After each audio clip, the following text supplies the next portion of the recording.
impression given to us is that the process is basically quasi-judicial. There will be a petitioner, a proponent, there will be hearings, there might be some oppositors. But Madam Chair, if we look at Section 7 on the FITS, the feed-in tariff system, the statement with respect to the ERC does not conform with that, because here it says the ERC towards this end, with respect to the feed-in tariff system, towards this end, the ERC in consultation with the National Renewable Energy Board created under Section 27 of this Act shall formulate and promulgate feed-in tariff system rules within 1 year. In other words, what we have as stated in the rules is it is the ERC that will initiate and not wait for the National Renewable Energy Board, in consultation only, and not by way of a petition, because in a petition that is initiated by the petitioner or the proponent, and the ERC will conduct the appropriate hearings. But here, the wording is very clear that the ERC was the one tasked by the law to promulgate and formulate in consultation. In other words, you have already the proposed system, and then you consult with the National Renewable Energy Board, and then you come out with your decision. So, Madam Chair, if we look at it this way, perhaps we can accelerate the process. Now, the other concern I have as a follow-through of the interpellation of Congressman Antonino is the statement that they were waiting for the new DOE body, but you made a decision July 12. The new administration came in June 13, noon time. In other words, in less than 2 weeks, and I don't know if the Secretary of Energy was already appointed by that time, and if he was, I don't think he was in a position to already make an educated intervention as far as the feed-in tariff system is concerned. The other item, Madam Chair, is that this should be in under Section D. It should be in accordance with the RPS rules, the Renewable Portfolio Standard rules. The impression I have is that the DOE already has this. Wala pa ba? How does that RPS look like? Is that the RPS? How is that going to be stated? Is that an enumeration of all the renewable energy sectors, and then how much is how many megawatts will be allocated per sector? Is that the case, or is it something else? Actually, if I can also interject, that's my question. I mean, when you look at all of these renewable energy, when you look at the act, and when you look at the experience of other countries, when you do your feed-in rules, your feed-in tariff, and all other things, it is really dependent on your RPS.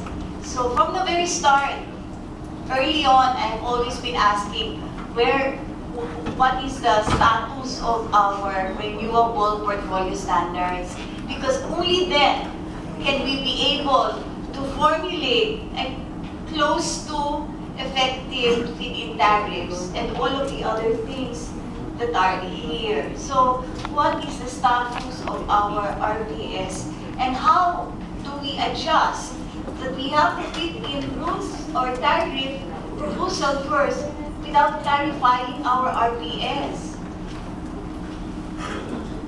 In fact, Madam Chair, before the answer from the DOE, by looking at the timetable in 2001, RPS by law is supposed to be the independent variable as far as the feed-in tariff is concerned. In other words, the feed-in tariff will be in accordance with the RPS. However, in your timetable, both RPS and FIT are going to be approved on the same day, August 31. So how can you have a setup like that, where if it is in accordance with RPS, why would the RPS be approved on the same day as the approval of the feed-in tariff? My position is that The DOE already has this. In fact, it's in the briefing, Madam Chair.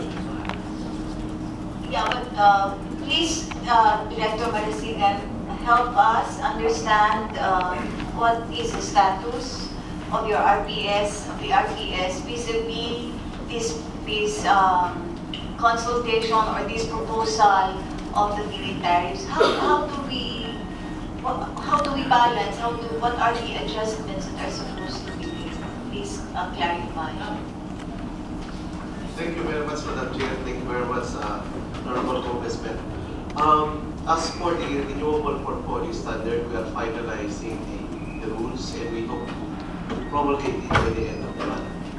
Now, may I clarify everybody as to what is the renewable portfolio standard? Yes, please. It is actually the overarching principle in the renewable energy law, wherein the use of renewable energy generation will be mandated. Yeah, it will be mandated to our electricity suppliers. Now, it was therefore at the time very difficult for the Department of Energy to fully grab with the renewable portfolio standard. First, without identifying the mandated sector.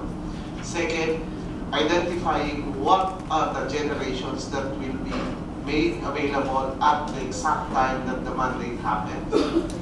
And at the same time, in concurrence with the ERC, that the FIT will provide for the price of the intermittent RE generation. So this goes hand in hand. And our first dilemma at the time was to identify how many are the projects that may come in. The IRR was promulgated 6 months upon the effectivity of the law. We were able to make it. We were also able to do at the same time the formulation of the guidelines, rules and regulations as to the accreditation and registration of renewable energy projects under Republic Act 9513. Then after that, we were able to recognize and approve several projects in terms of renewable energy development. But at the time, more than 80% of the project proposals are still at pre-development stage. So most of these projects are under study, without any feasibility study where we can base the capacity that may come in and at the same time the economics of this project. So it was very difficult on our part as well to immediately formulate the renewable portfolio standard. At the same time, we should recognize that upon passage of the law, these mechanisms are relatively new for the Philippine electricity industry. We need to capacitate ourselves and also the different stakeholders for them to understand what is meant by the mandate. In fact, it was lucky for the ERC that they were able to get at hand the assistance of the World Bank. Yeah, the World Bank, wherein they have a focused consultants. In the case of